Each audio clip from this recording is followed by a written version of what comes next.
हाय साथियों दोस्तों, आज मैं अपने चैनल नमो कट्स पर फिर आ गया। मेरी कहानी मेरी ज़ुबानी। ये कहानी लव स्टोरी है जो आपकी कल्पनाओं को हकीकत में ले जाएगी। मेरी कहानी मेरी ज़ुबानी। आज की कहानी का नाम फूलपुर स्टेशन। मेरी कहानी मेरी ज़ुबानी। छोटा सा स्टेशन। गांव के आसपास से ट्रैक्टर और मवेशियों की आवाज़ें आ रही हैं। शांति और हरियाली चारों तरफ दिखाई दे रही है। स्टेशन के पास चाय पान की छोटी सी दुकान लगी है। कुछ गांव वाले बैठे चाय बीड़ी पी रहे हैं और खैनी भी चबा रहे हैं। गांव का नाम फूलपुर है। यहाँ ज़्यादा ट्रेन का आना जाना नहीं होता। मेल ट्रेन तो बिल्कुल भी नहीं। पैसेंजर ट्रेन जो हर स्टेशन पर रुकती रुकाती चलती है वही आती है। दिन में 2 या 3 ट्रेन ही आती हैं।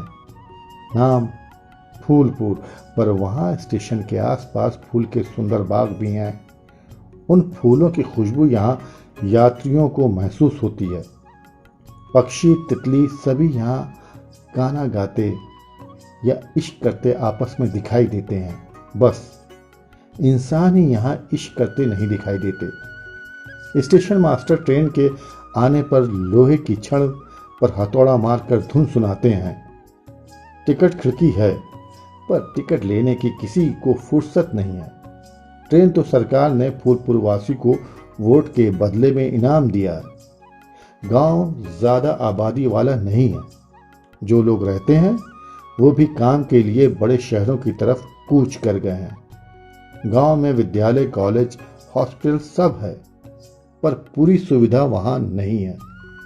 शिक्षा का भी वहां अभाव है, पर सरकार ने अपनी सरकारी संस्थाएं वहां खोल रखी हैं।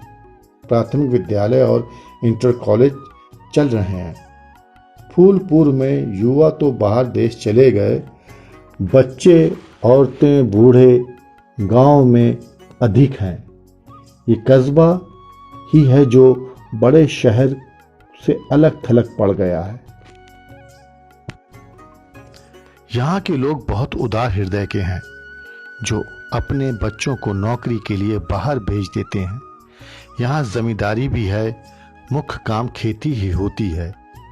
शबनम अपने प्यार की याद में खोई ट्रेन के आने का इंतजार कर रही है।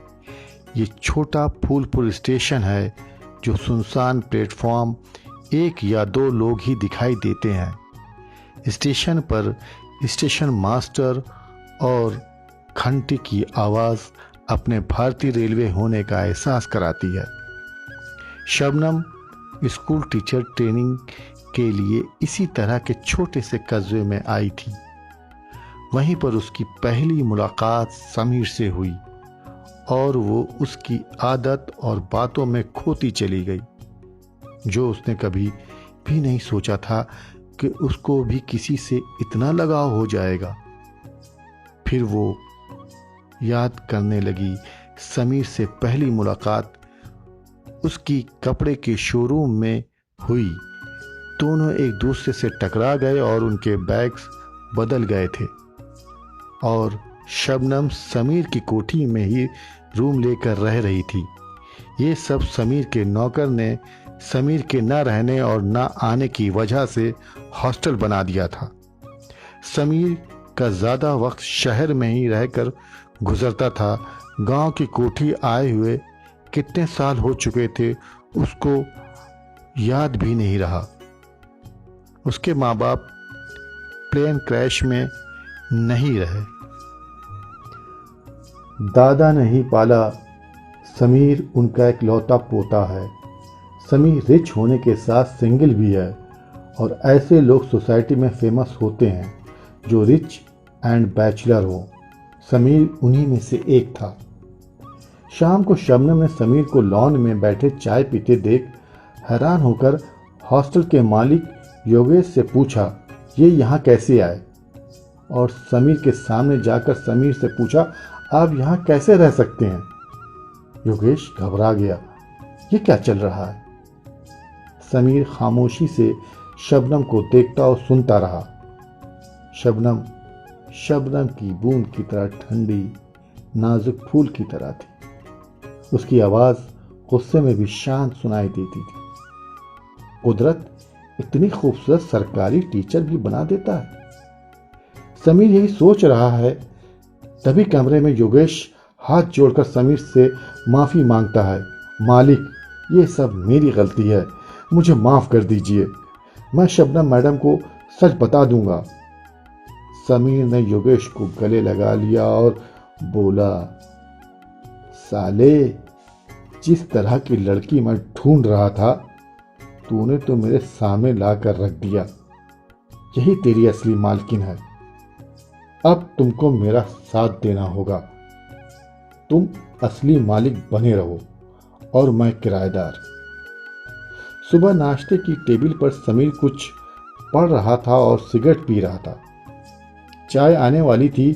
योगेश चाय लेकर आया और शबनम मैडम ने समीर से सिगरेट लेकर बुझा दिया और खुद चाय पीने लगी। योगेश चकरा गया। ये क्या गुस्ताखी मैडम ने कर दी? सिगरेट और चाय मालिक की कमजोरी है और मालिक ने मैडम को कुछ ना कहा। शबनम ही बोली, आप सुबह सिगरेट पीने लगते हैं, बैड हैबिट। समीर बोला, जी आपको किसी ने रोका नहीं?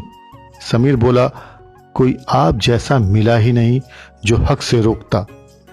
फिर शबनम जोर से हंसी, फिर बोली, सिगरेट आप पी सकते हैं पर ज्यादा नहीं, मगर आप सिगरेट पीते हुए बहुत अच्छे लगते हैं। समीर बोला, और आप सिगरेट छीनती हुई टीचर लगती हैं। दोनों हंसने लगे। शबनम ने योगेश से 2 कॉफी लाने को कहा।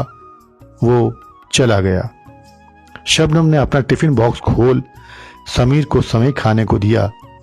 समीर बोला, आपने रिश्ता पक्का कर दिया मुझे मीठा खिलाकर। शबनम मुस्कुरा के शर्मा गई।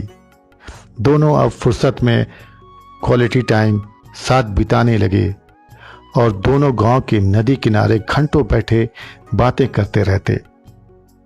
शबनम ने कभी सोचा ना था कि उसको भी किसी से प्यार हो जाएगा। वो ट्रेनिंग कंप्लीट कर अपने शहर लौट गई।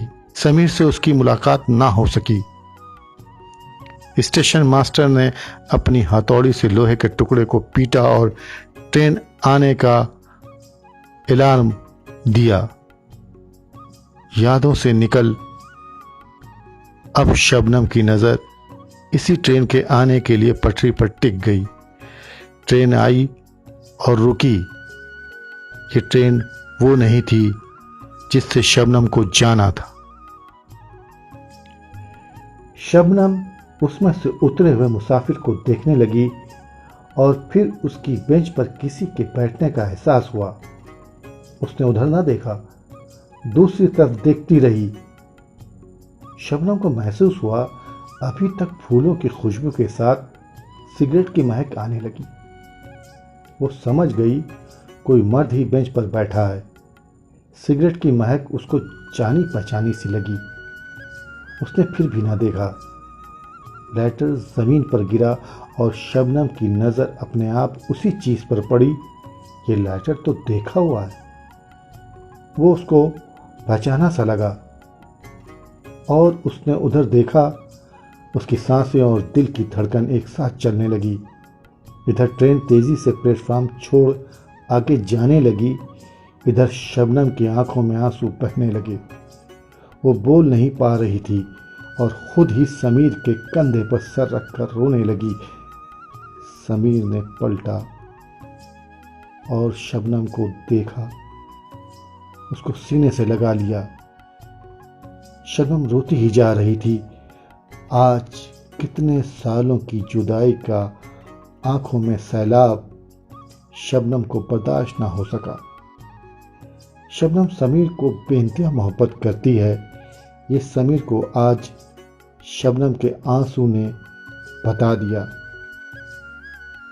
समीर शबनम के कानों में जाकर धीरे से बोला, शबनम, तुम मुझसे आज ही शादी कर लो।